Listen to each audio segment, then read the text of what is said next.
ಸರ್ಕಾರದ ಮೂಲಕ ಮಾಡ ಹೊರಟಿರುವಂತಹ ಹಲವು ಯೋಜನೆಗಳಿಗೆ ನಿಮ್ಮೆಲ್ಲರ ಶ್ರೀರಕ್ಷೆ ಬೇಕು ಅಂತ ಹೇಳಿದ್ದಾರೆ. ದಯಮಾಡಿ ಎಲ್ಲರೂ ಕೂತ್ಕೊಳ್ಳಿ, ಎಲ್ಲರೂ ಕೂತ್ಕೊಳ್ಳಿ. ಪ್ರೀತಿಯ ಚಪ್ಪಾಳೆಗಳಿಂದ ಹೆಚ್ಚಿನ ಜನಪ್ರಿಯ ಕರ್ನಾಟಕ ರಾಜ್ಯದ ಮುಖ್ಯಮಂತ್ರಿಗಳಾದಂಥ ಶ್ರೀ ಡಿ.ಕೆ. ಶಿವಕುಮಾರ್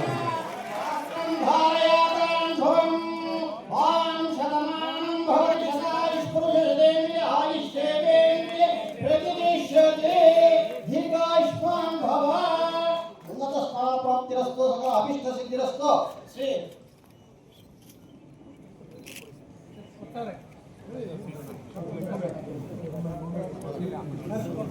ಅಭಿಮಾನ ಕರ್ನಾಟಕ ರಾಜ್ಯ ಮುಜರಾಯಿ ಮತ್ತು ನೌಕರರ ಸಂಘದ ವತಿಯಿಂದ ನೆಚ್ಚಿನ ಮುಖ್ಯಮಂತ್ರಿಗಳಾದಂತಹ ಸನ್ಮಾನ್ಯ ಶ್ರೀ ಡಿ.ಕೆ. ಶಿವಕುಮಾರ್ ಅವರಿಗೆ ಅಭಿಮಾನ, ಗೌರವ, ಭಕ್ತಿಯಿಂದ ಅವರನ್ನ ಅಭಿನಂದಿಸಲಾಗ್ತಾ ಇದೆ. ಅವರಿಗೆ ಉನ್ನತೋನ್ನತಿ ಪ್ರಾಪ್ತಿಯಾಗಲಿ ಅಂತ ಹೇಳಿ ಆಶೀರ್ವಾದ ಕೂಡ ಮಾಡಿದ್ದಾರೆ.